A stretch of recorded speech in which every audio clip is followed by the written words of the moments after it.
Welcome. Well, Welcome. could I do it? Sure, honey. You do it. Welcome to the.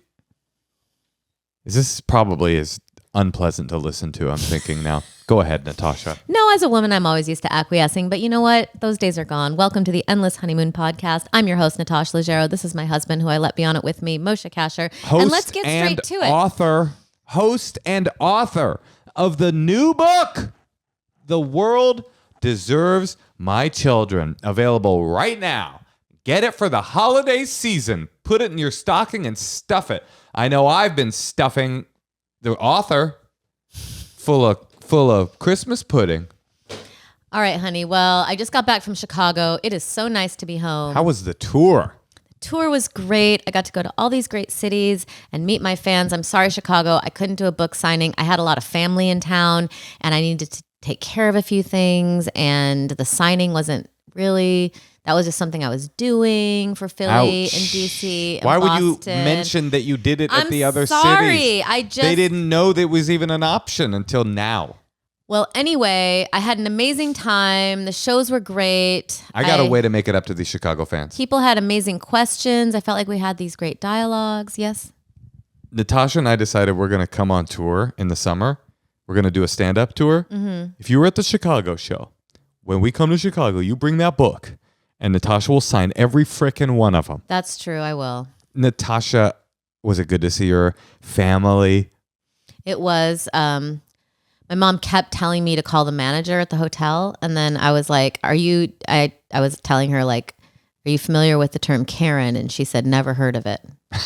So then I had to try to explain to her what it was. But I kind of thought maybe she knew what I was talking about. But she... You thought she was pretending not to know what a Karen was? Well...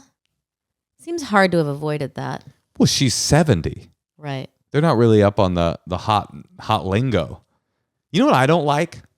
I don't like that every Republican politician says the word woke now. It feels like it's the da-bomb of the 2020s. Like, wait, Moshe said that before. I did? Yeah, you said it's da-bomb. Literally. I might have said it on Twitter. No, you literally said it on this podcast. All right, let's go back. No, let's keep it in. Okay, fine. Listen, sometimes I repeat thoughts, I mean, that's what I am. I'm a stand-up. I think of unbelievably searing social commentary like that. Woke is the bomb of the 2020s, and sometimes it's going to get repeated. But Natasha, is your mom a Karen? You're a bit of a Karen, actually. No. I had a great moment today, by the way. I just remembered. You're going to love this. I was in traffic. Speaking of being a Karen, I was in traffic, and this guy in a Maserati pulled up on me. And he was doing a gesture through his unbelievably limo-tinted windows. And I rolled my window down, which I don't do. I try not to do. But I didn't think he was mad. I thought he was telling me something was wrong. So I roll the window down. And he goes, hey, you're driving a little close to my lane. And... Wait, why did you roll the window? Because I thought he was signaling me that there was something like the matter. And you rolled down your window and he said that to you? That's how you get shot, Moshe. What? Here's what you do. You I go didn't like, say it. Yeah, okay. Natasha, I haven't told you the story yet. Okay, go ahead. I'm nervous. I can tell. I haven't even told you what happened. Okay. I had a great moment. You think that the way you get shot is by rolling your window down?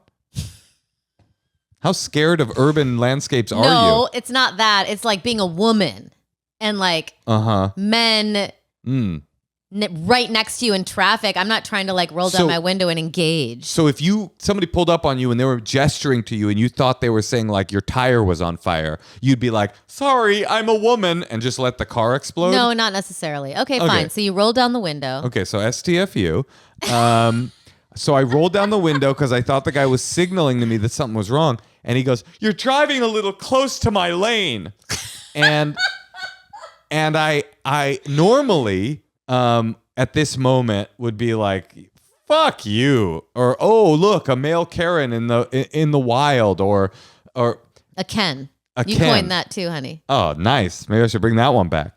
But instead, now I wouldn't say I was respectful, but he said that and I looked at him and I just like chuckled and turned my head and started to roll the window up. I thought this was real progress. And I could hear him as I rolled the window up go, I'm a little scared is all. Scared. He sounds like me. Would you stop someone in the street and tell them they were driving a bit close to your lane? No, that's weird. I felt so good. I realized in that moment there's great power in non-engagement. But did you not engage him, or did you kind of have your window rolling up right as he was trying to talk to you? Yeah, that. That's rude. Well, what should I have done? Geez, buddy, I'm sorry. I got a little close to you. Did I scare you that your Maserati might have gotten damaged? It was a Maserati? It was like 120,000. That's what I wanted to say. I go, I bet you're scared. Oh, my Maybe if God. you didn't drive a $120,000 car, you wouldn't be scared about I'm sorry. Yes. If you drive a car like that, you are a loser. I would agree.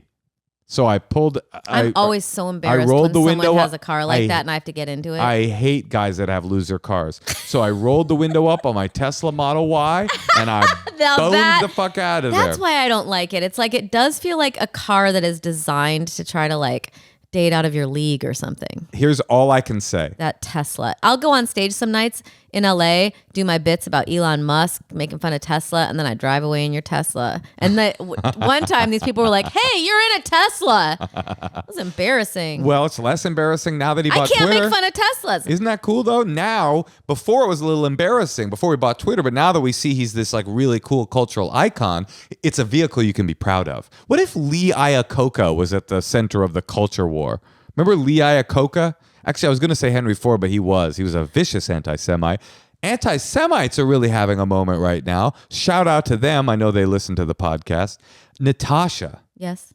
The point of it all is I realized that I had a moment to engage, and I maybe I didn't like zero engagement, but mostly what I did, I said nothing and I rolled the window up. I think that's progress. You rolled the window up on his line. I'm just saying, you did kind of win. If I can be honest with you, you weren't. That was not. I definitely won. That was not like nonviolence. To be yes, it's definitely nonviolence. I didn't say anything. I didn't even respond to him. Nonviolence. If you practice nonviolence, what I feel would the like nonviolent response be? Oh, sorry, man. That would have been right. That's what Larry would do. My stepdad. Yeah, you wouldn't WWLD. like be having the Tesla Model Y go right when he's talking. I laughed at him too. Oh my God. Well, no, I didn't laugh out loud. That's how you get shot. Not from a 50-year-old like weirdo with a middle-aged identity crisis in a Maserati. I think I'll be okay. All right. Well, then I have a question. Turned around the corner. I came back. I caught up to him, and I told him to roll the window down. This was the next part of the story. I know you're kidding. I told him to roll the window down. He rolled it down. I go, you ever talk to me like that in front of my Tesla while Elon's listening? I'll fucking kill you. I'll slit your throat, you little bitch. I said, you want to get out of your Maserati, get in my Tesla and suck my fat dick? And he was so scared that he just drove away, and I just felt like, wow, I'm really making progress. Okay, I have a question. Yes. Why does someone like Elon why are you talking quiet? Say things on Twitter. Are you afraid he's listening? Why doesn't he? Like, why does he do incriminating things? Because isn't that going to hurt his sales? Like, why doesn't he just be quiet and then keep selling the Teslas? I'll tell you exactly why. Aren't people going to stop buying them? I'll tell you why. Fame is mental illness. And he is so famous. And he's got this special kind of famous, which is billionaire famous, which is even worse. But there's like this certain category of person in the public eye. Kanye, Trumpiesel, Elon Musk. There's a certain category of famous man that has these like sycophantic, like succubuses, these like guys these people that just like support them no matter what. That they get into this yes man groove where they become convinced that because it's one of their thoughts that it is gold, right? And so they are incapable of seeing past their own nose because everyone around them in their physical proximity is telling them how dope they are. So they can't see the forest for the trees. Like they become mentally ill. They become high on their own farts. And that is what Elon Musk is. He's high on his own farts. He thinks His Twitter is the most cringily unfunny. It's like Mike Huckabee level unfunny. Mike Huckabee's another one. He's as funny as Mike Huckabee, but he's convinced he's a comic mind, and so he just like throws these tweets out, and all these like dumb fucks go like, "Elon, you're the king," and so he just thinks, "I'm the king. I'm the king." Do you think he's checking his @ replies? Of course, he's responding to his @ replies. He's a dumb shit that thinks he's funny. And everybody keeps talking about what a genius he is. Moshe, you drive his car. The car's great. What do you mean? I mean, well, how is he a dumb shit? If he invented your car, I mean, how many dumb shits do you drive? Like, I'm sorry. Do you drive a Mini? Do you think the CEO of Daimler Chrysler BMW is particularly cool? I mean, I think. In fact, I do. First of all, 2 categories. A, I watch shit on Amazon. I think Bezos is like the dopest fella in town? Nah. But second of all, I bought the car. Every Tesla owner, every cucked out libtard Tesla owner like me is having the same dilemma right now, which is like, I love this car. Why is he making it so embarrassing? He's embarrassing. That's, I think, the primary thing. Kanye's embarrassing. Elon's embarrassing. They're all embarrassing dorks. And they're just fucking dorks. Like absolute dorks. Did Kanye make good music? Of course he did. But he's an embarrassing fucking dork. And he dresses like he's going skiing. Kanye needs to fucking just. Why? I mean, this is what I don't understand. Why give it oxygen? Just let it float away. Nothing floats anymore. Well, you have to let it float in your head. You know what? Don't be part of it. You know the problem with oxygen? It's supplanted by farts. And right now we're living in a world of Trump, Kanye, Elon farts. We're fucked. Hey, you know what? You can make that choice and not have that be your reality. Okay. Let me know how that works out for you. Here's what you do. Yeah. Put on some music. Yeah. Put away your phone. Yeah. Grab a book. Yeah. Light a candle. I started a book recently. Eat some food. Yeah. Start a fire. You got a lot of steps. just like flick the bean. if you want. I do. I want to flick it. But you got to put the phone away. That's the thing. No, I feel you. I'm with you. I started a book the other day for that very reason. I was nice, like, right? I was like, I haven't read a book in fucking 3 years, but I've read a lot of memes. I was like, what the fuck is happening to me? So I started this book. It was really nice. It's about old Jews in Venice, this old Jewish community in Venice that they don't even exist anymore. It's this book that was written in the 70s. Let me see if I can see the freaking name of it. The title I got to shout it out. I think it said, it's really a sweet book. It's about all these old shtetl Jews that moved to Venice, and they had this little Jewish community center in Venice in the 70s, long gone, and in Venice Beach, it's just really this like sweet, calm, beautiful little book. Let me see if I can. Yes, reading. Just the act of reading does something different than just doing an audiobook while you do the 100%, dishes. it's like because you're laying, you're lounging, you're like. It's like meditative almost. And it's not just and not to mention all the benefits of like you start to like learn about another world and you can get so transported. I'm not saying you can't from an audio. Number Our Days is what it's called by Barbara Meyerhoff. Really sweet book. I haven't finished it yet, but I'm going to keep reading it. There's another book I've been reading that I think is absolute trash. What? It's called The World The World Deserves My Children or something by this comedian. All right, Moshe. Well, listen, this has been really fun, but why don't we take a call? Let's take a call, because that's another way to get away from the news cycle is to just connect with people. But we don't have any people on the line right now because we decided to do a very special episode tonight. Right. Well, people have been writing in and they've been accumulating, so we thought we would answer some questions. Right. So these are written in advice questions. These are people who are afraid. They don't have the desire to come on the pod, which I get. I would never do that. I don't know why anybody does it, but we appreciate the fuck out of it. These are people that have written in that they do want our advice, but they don't want to be on the pod. And so we're going to just answer some of those questions. Okay, I'm going to read the first one. Hi, Natasha, Moshe, and Laura. Our producer got a shout out. Whoa. I am a huge... Hey, Laura, one sec. Laura, next time we get a letter like this and they include your... By the way, I think it's awesome that they did include your name. Go ahead and take it out for when you print it out, because that's not something we need to see. Okay. Go ahead, Natasha. I am a huge anonymous fan of the pod. My best friend and I saw Moshe at the Bell House last weekend. He was so great. It was a good show, I'll be honest. It was exactly the healing I needed after being dumped earlier that day. Oh, no. So here's what's going on. I recently ended a 4-year break from dating and a 2-year break from sex. That's a lot. With a hot and heavy month of kinky sex with someone. I developed feelings for him, and when I asked about agreeing to not see other people, he freaked out and told me he didn't like me anymore and didn't want to commit. Cool. I'm having a hard time. I'm just saying, like, he just does not seem ready for anything, this person. That's like such a cruel response. Yeah, that's true. But I don't like you anymore and I don't want to commit to you. Anyway, I'm having a hard time getting over this because I feel totally betrayed. BDSM is dependent and on open and honest communication and care. All right, hold on. I mean, it's like you can't slip BDSM in there without any warning. I mean, I guess she said kinky. That's sadism and masochistic. Bondage, discipline, sadism, and masochism. So it could be any of the above. So that was what their month of kinky sex. Yeah, and what you're into is bondage and discipline, and you're not so much into sadism and masochism. So she says, I feel totally betrayed, BDSM is dependent on open and honest communication and care. So I felt really cared for by this person and thought we were on the same page. I felt, when he strapped that rubber ball into my mouth and called me a filthy pig whore, I just felt so just cared for in that moment, held. I mean, I was being held down by 4-point restraints, but I just felt held by him. So I felt really cared for by this person and thought we were on the same page, but when it came time to take the next step, he shocked me by ending things. He shocked me and then ended things.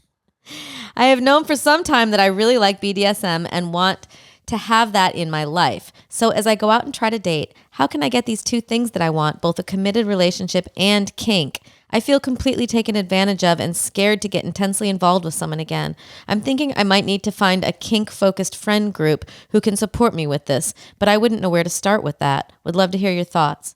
Thanks for all of your amazing work, Natasha. Kat in Brooklyn. It doesn't say Natasha. It says, thanks for the podcast. You all do amazing work. And again, by all, it feels like she's implying Laura, and that's like straight up not cool. Now, Laura and I have a professional BDSM relationship, which is that she's into masochism and I'm into sadism. So I humiliate her on the podcast, but it's totally platonic.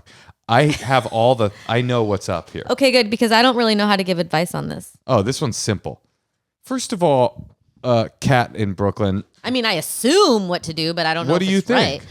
I would say that she should get on a dating site that is focused on that. Sure, that's all fine. Because that's something you can't just spring on the average person, I don't think. Here's the issue that that's what you really need. Here's the issue that Kat's got. Kat's fallen victim to the classic illusion of people in subcultures, of alternative subcultures, where they think that just because the person is into their weird subculture, that those kinds of people are not subject to the same fuckboy, like disrespectful tendencies that you could find anywhere, in any club, in any basic ass dude or girl that you think because they're not into an alternative lifestyle, they're backwards and you're progressive. But it's total bullshit. I see it everywhere, in the rave scene, in the Burning Man community, and in AA, in everything that I've done. People can be into what you're into, and it does not mean that they're enlightened. It means that they're into what you're into. They're just dicks. So nothing has happened here. The BDSM thing is a red herring. Red from the spank marks on your ass. Herring. It's, you think that there's something that he's betrayed you doubly because he's into BDSM, or you think that BDSM cannot include a safe and caring guy. It's just not true. You met and dated a jerk, and you're going to find jerks in the BDSM community. You'll find them in the rodeo community. They are everywhere. And the good news is you'll also find really nice people in that same community. So I don't think that you need to do any special work. You can if it makes you feel better. But I don't think this person needs to do any special work to find a decent guy in the BDSM community or care for herself. It's like, has a girl ever said that to you? I want us to be monogamous. Absolutely. And what do you say? I wouldn't do the part where I say I don't like you anymore, but I would often say when I was in my fuckboy era, my fuckboy decades, I would say I'm not open to that. I like things casual and open. I'm down to keep seeing you if you want to do that, but I'm also totally understand if you don't want to do that. That seems like a psychopath. It does? Kind of. So what does a non-psychopath say? After you're like really with someone and really getting into them, don't you want to be with them? They're not into it. He's not into her. They just had I thought they were. They fucked. He spanked her. He whipped her with a cat of nine tails. She fell for him. She caught feelings at the 15th lash of the whip, and he didn't. He was just getting his fuck on. Okay. Well, I mean, no one is owed someone falling for you. Everyone is owed respect, but you don't deserve to have somebody fall for you just because you fell for them. But if this really went down like this, where he said, I don't like you anymore, well, that's a jerk. That's just a jerk. That's nothing to do with commitment. Right. You can communicate in a little bit different language. You can communicate with respect at all times, even when you've got a horsehair butt plug in someone's rectum and you're calling them a dirty skank in a respectful and loving way. All right. Well, let's read another one. Okay. Hi. First of all, big fan. I wish I could call in with this issue, but I need to remain anonymous. I'm looking for some advice. My good friend, cishet, female, sorry, I had a hard time even reading that, is getting married soon to her partner, cishet, male, worse. As if I could imagine it getting worse, of several years. So her good friend, this person's good friend, who's a cishet female, is marrying a man who's cishet. Recently, we were all hanging out, and he fell asleep on the couch with his phone still playing something with the screen lit up. Ooh. She and I wanted to turn the screen off, and his battery didn't die, so he didn't know how. We're iPhone users, and he has an Android. I'm sorry. I can't even believe this. A cishet male with an Android? Fucking kill him. So we legit did not understand it. I started hitting some of the buttons, trying to turn the screen off, and ended up in a view that showed me all of his open apps. Oh, God. This is so sleuthing. I only looked. I just kept touch every time I touched the phone. I had a new library of. It's an Android thing. I wasn't snooping, I swear. What is an Android? I only looked for a few seconds, but I know that I saw two different dating apps. I'm torn with what to do now. Wait, I'm sorry. This is her boyfriend or her sister's boyfriend? This is her friend's fiance. Ooh, dating apps with a fiance? I'm torn with what to do now. It was a complete accident that I saw anything, but now that I saw this, I can't easily forget it. Damn. My hunch is that if he's on dating apps, it is out of boredom or a need for validation, and that he wouldn't actually cheat on her. I am hesitant to tell her and potentially blow up their whole relationship over what could truly just be him being a dumb dude without real nefarious intentions. He and I are pretty good friends as well, so I'm thinking of talking him to put him on warning that I know about this and that he needs to stop whatever it is since they're getting married. I would appreciate your perspective. This is really hard, but all right. So if you're on these dating apps, Laura, are they always on your front page kind of? No. So she had... No. But she says she doesn't have an Android, so she wouldn't know. But it's a whole different culture. What? Like you can cheat on your spouse in the Android culture? In Android culture, monogamy is very flexible. Well, what if it's old? What if he never deleted it from 2 years ago? That's a good point. Because I know on my iPhone, I mean, people laugh at my phone because it has so many things that I've just never used. I've got 6 swipes of apps. So maybe it's just an old one. It's totally possible. But I don't think it's her place to say anything to anyone. You think she keeps it to herself? But she doesn't have any proof. All she saw is she picked up his phone and saw that it said Hinge. I don't know, Natasha. I think she tells the girl who's her friend. I mean, that's really what it comes down to. But then that's going to make them all suspicious. It sounds like she kind of already thinks he might cheat on her. No. Because he has that on his front page of his phone, his screen. The opposite. She said she suspects that he is doing it just as a distraction. Although why she gives him the benefit of the doubt there? Why? Because he's a good guy? Right. I think... Like, do people jerk off to dating apps? Okay, well... Like to the pictures of the girls on dating apps? I don't know. Once I was with you... Oh, you could like message them and do jerk off sex probably. Wait a second. Natasha, what did you just say? You gave me an idea, but then I missed what you just... Jerk off sets? You could message them and then have jerk off sex. Or, like when you're like... Oh... messaging each other and like masturbating. Don't you do that on dating apps if you want? I guess. You used to do that on Facebook. What? You told me that you would like do like, I wouldn't hit up randos. Oh, okay. Well, some girl you met that night. Anyway, you're blowing past the point. You accidentally stumbled onto the answer. Okay.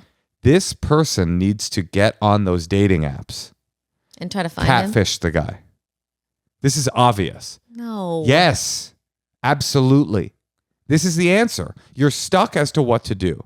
You have this bizarrely naive idea that there's no way he could be using dating apps for what they're designed for. I don't know why you think that. All you do, you set up a profile that you know the guy really well, so make sure it's his type, and you fucking match with the guy. And you start messaging him. And then you ask him if he wants to meet up. And if he wants to meet up, then you tell your friend, I think he's cheating on you. Then she's got to be like, well, I catfished him. No, she doesn't. That's your little secret. She says, this has been burning me up, but I saw the dating apps. And I think he's cheating on you. That's your answer. What are the chances that he's cheating on her? 50-50. Right? I mean, it is possible. There's 3 possibilities.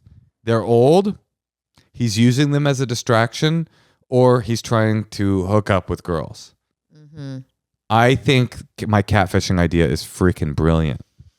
Well, yeah. If you're not going to do that, I think you find out who you're better friends with and you tell the person. If you're better friends with the guy, you tell him, hey, you need to come clean about this. If you're better friends with the girl, you say, hey, the other day when we were trying to figure out Android Samsung technology, I saw the app.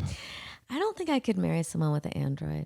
No, I could. I would rather marry a woman who's cheating on me than a woman with an Android.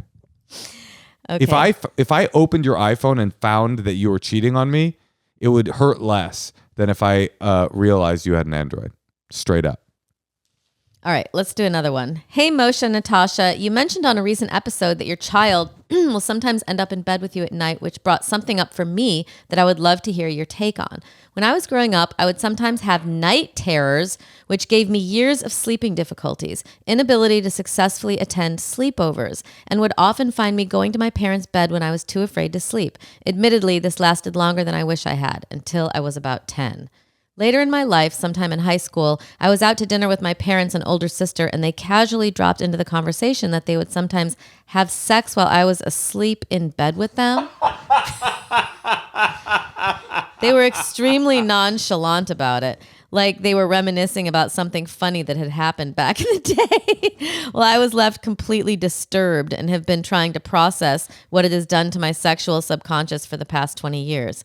There's a lot to unpack here, and even as I write this, I am left thinking, damn, that was fucked up. But I'm curious to know what you think. Is that something you would ever do? Or is that something that you think is normal or acceptable? I feel like it's not, but maybe I just need to get over it. Please help. Thanks so much. Love the show. First of all, I just want to say on record on the podcast that is something we would do. And thank you for asking. No, it's not. I want to say on our podcast, on video, that we would, I mean, who on earth would ever admit to being like, yeah, I would do that? Well, I think that what's really troubling in this is the nonchalance of your parents saying in front of you. It's funny. I think that's the saving grace. They don't think it's bad. It is. I would never do that. It is bad. That is poor judgment and very stupid. You shouldn't do that. I think we can all, except for Laura, agree on that, right? But at least they are dumb enough to not realize that it's something they should be embarrassed about. That at least gives them some degree of plausible deniability because they think that it's funny. They have bad judgment rather than knowing they did something disgusting and did it anyway. So what's this girl supposed to do? Fuck her dad. That's what I would suggest. Well, listen, I'm sorry that this happened to you, and it's a funny story, and I'm sure your subconscious is fine, right? I mean, have you thought about the fact that maybe you had the night terrors because you wanted to get in bed and hear your parents screwing each other? No, she had the night terrors because her parents were having sex right next to her. Yeah, this is... You're right that this is fucked up. It's not normal. It's not normal. It's not a good cool. idea. Bad judgment. Very bad judgment. But you're... And they shouldn't have told you. That's also bad judgment. You're right. This is all bad except for one thing, which is the innocence with which your parents relayed the information. This is not a good thing, but it didn't fuck you up that bad. You don't know that. Well, just based on the way she's talking about it, you know, like it seems like she's got some self-awareness about it and that she's not all, I mean, I feel like she would have said, to this day, I'm unable to form a romantic partnership with somebody because... So at least you got out of this unscathed, and at least your parents didn't know that what they were doing was wrong. Now, should you tell them? That's a whole other conversation. Okay, so hi guys, love you, love the pod. I'll try to get right to the point. I'm a married gay guy in my mid-50s. My husband takes a medication that is very effective for him, but a side effect is that it's essentially killed his sex drive. Yikes. We still do it about once a month or so, but it's not great. I have to do all the work, and it's just not what it once was. So at a certain point, he told me that if I need more sex than he has to offer, he's fine with me getting it elsewhere. He just doesn't want to know about it. Great, right? Well, we've been married for 9 years, together for 15, so I've never used any dating or hookup apps. I'm old school, and I'd really rather meet someone in person and not have to meet them on an app and just pray that they're not crazy or riddled with monkeypox or whatever else. I also go to a happy hour a couple of times a week by myself. Husband's a former drinker, so I go alone. And I've made a friend I'll call Guapo. He's also married. Could you not call him Guapo? I have one request. Don't call him Guapo. He's also married, but they don't have sex with each other at all, only with other guys. And we've flirted and he even kissed me once. There's definitely an attraction between us. So my dilemma is, should I get with him?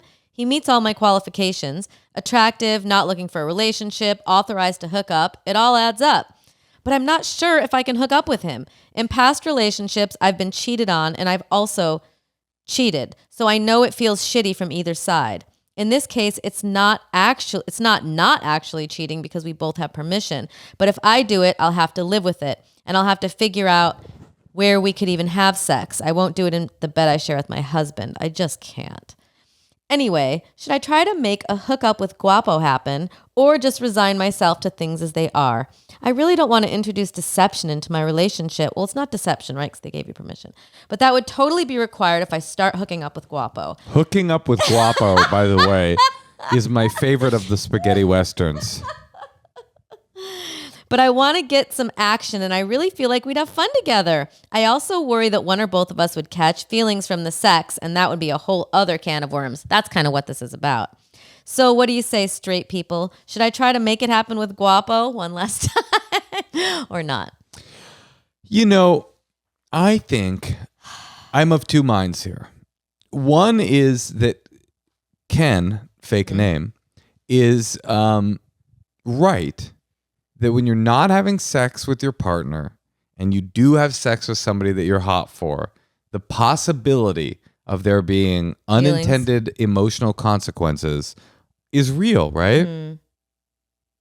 But I also think that you have permission, he has permission, and you deserve to have a good sex life. And your husband, God bless him, let's call him... Delgado? How do you say ugly in Spanish?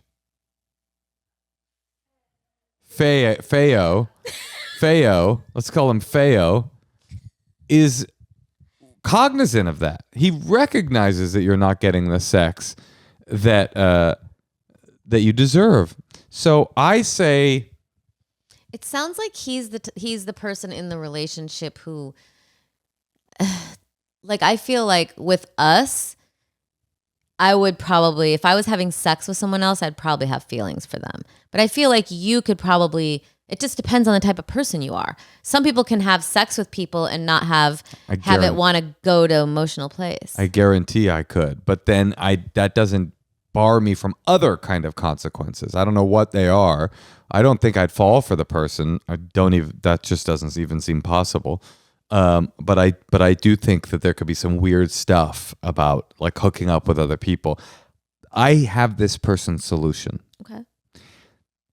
I think if you know that saying, if it's not a hell yes, it's a hell no. This is feeling like a hell no to Ken, not because it's bad. He's pretending it's bad, but it's not. It's because your spidey senses are tingling and they're telling you this person, if I hook up with this person, it will be weird. It will create emotional consequences. I have a feeling that he's got energy with Guapo. Yeah, and you guys also, you don't want to get into some weird thing where you're always like bitching about your spouses. And you are afraid it's going to go from being I'm getting my sexual release into I'm having an affair. You guys might be good friends. That's hard though. Here's what Ken needs to do. You need a sex worker boy.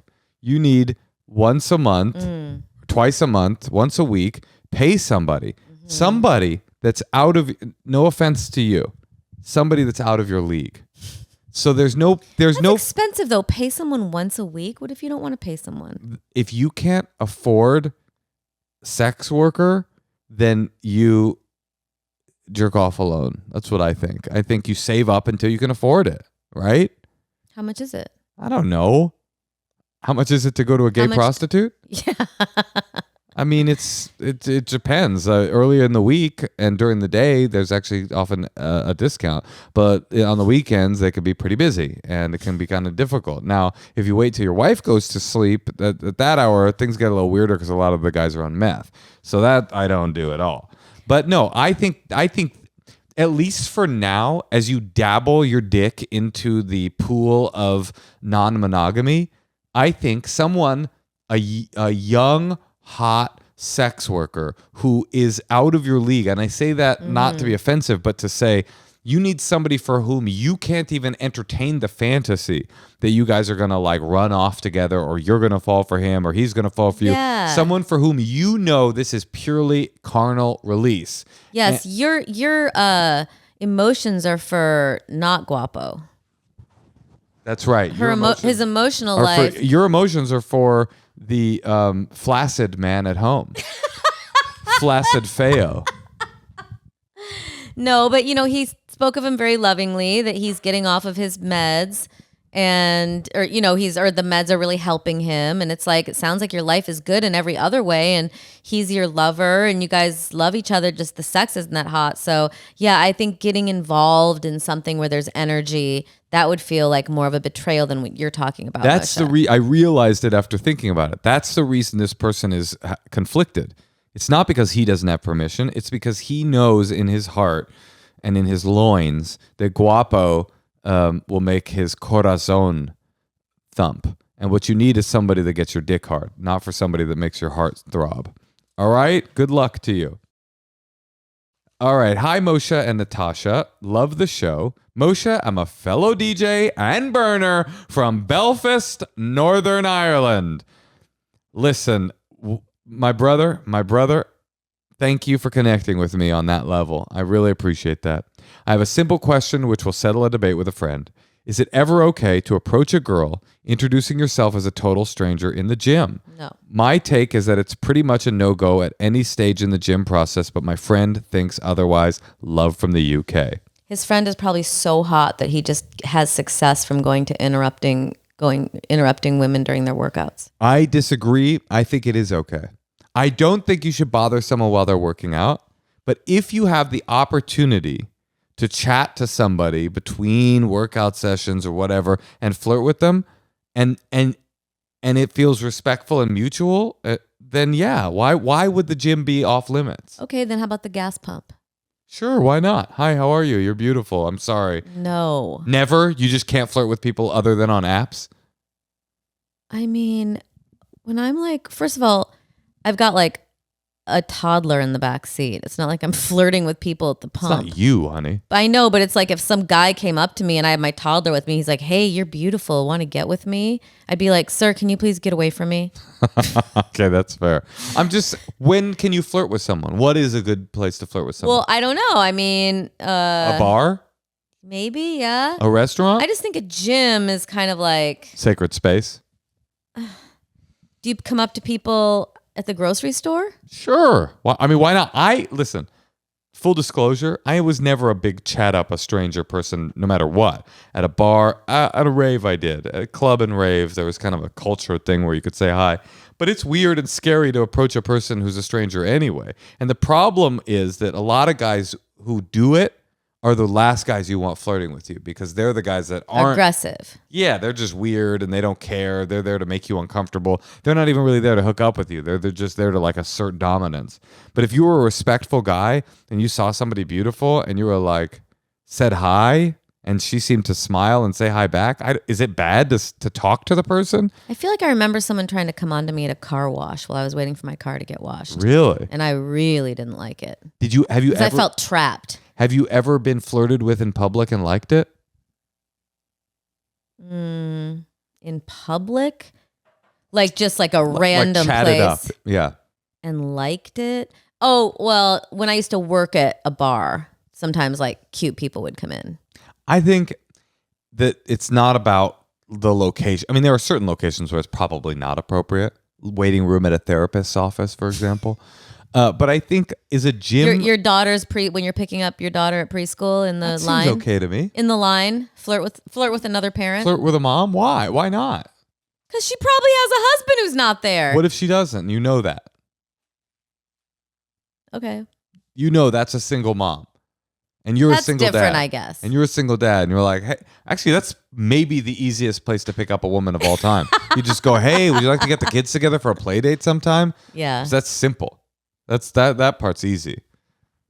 I think a gym is okay. Why is a gym off limits? I get that a woman or a person, but a woman specifically, feels vulnerable while like literally engaged in exercise.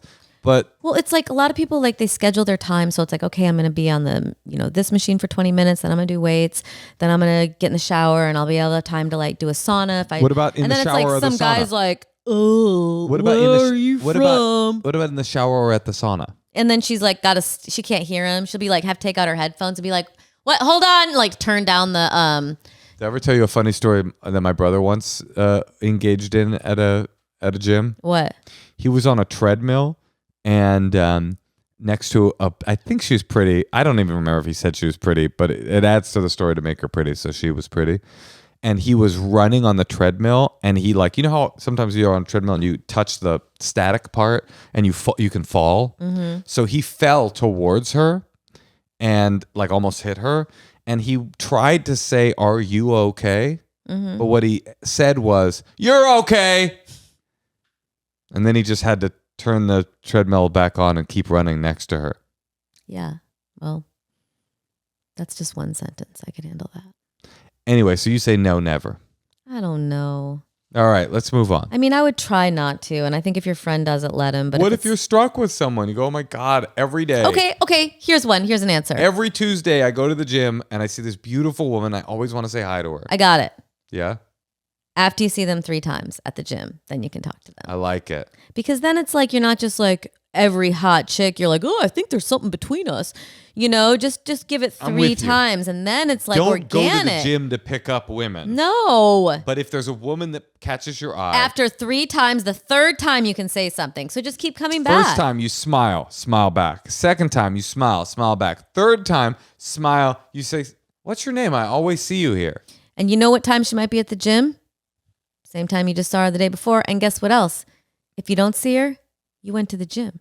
Now, I would like to know what kind of a win-win. What kind of music you play. Go ahead and send me a mix. We could swap mixes, brother. Okay, Moshe, we're going to do one more, all right? Let's do them.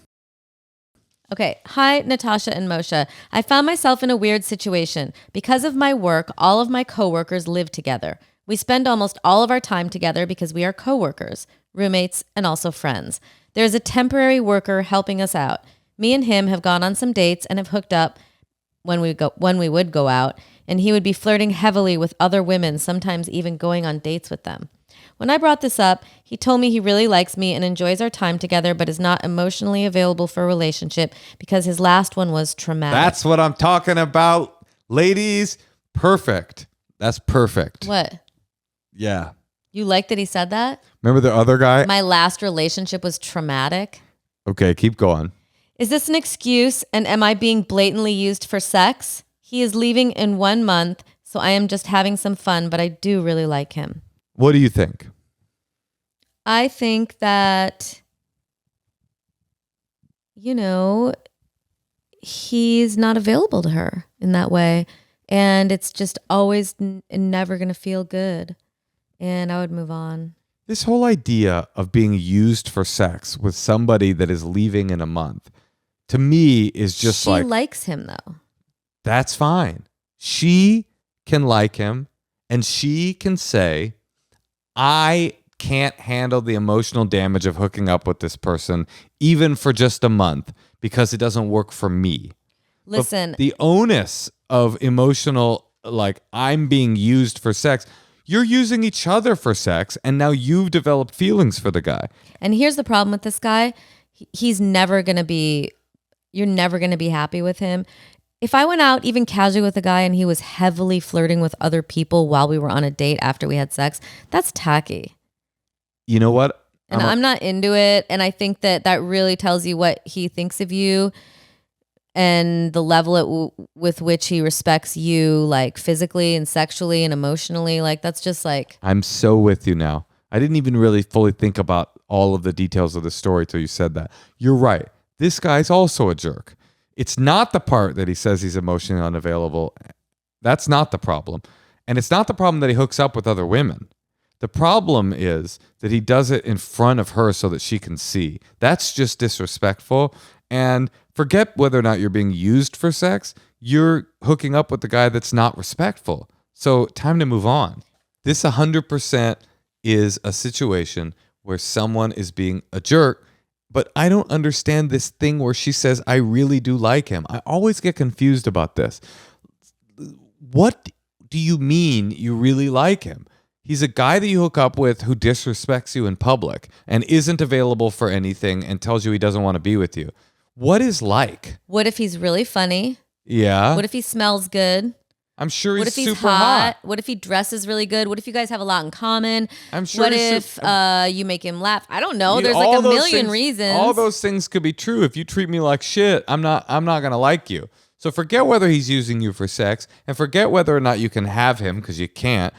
It's more important to me to be like, why do you like this? Why do you like a person that doesn't treat you right? Yeah. That's not like. That's like you want something that doesn't exist. And not that there's anything wrong with having a casual relationship. There's not. But it seems like the way he's doing it is just like not that. Cut him off. It's so obvious. You got to cool. cut the boy off and say, I've been thinking about it, and I'm just not down to hook up with you anymore. But you know what? I wish you the best of luck. Yeah. You don't really like him. You like a guy that doesn't exist. That's what I read when I say I really like him. You like a guy that doesn't exist, which is this guy, this hot, this funny, this charming, but also likes you back and doesn't disrespect you in public. Well, that guy doesn't exist. The guy that exists is the guy in front of you, and that's the guy that you got to stop fucking. All right. Well, I think we gave a lot of good advice. I do agree with you. So tonight was a banger. It's been really nice knowing you. Nice knowing you. Everybody come see us. I'll be December 9th through the 11th. Yeah. Is this before then? I will be in La Jolla December 9th through the 11th. I want to see everybody showing up at the La Jolla Comedy Store. And then, of course, Natasha and I will be at the Grand Lake Theater on New Year's Eve. go to tinyurl.com/Oakland2023 and tell your deaf friends, because we just got a sign language interpreting request. So it'll be interpreted too. Natasha, Natasha, I love you. I love you too.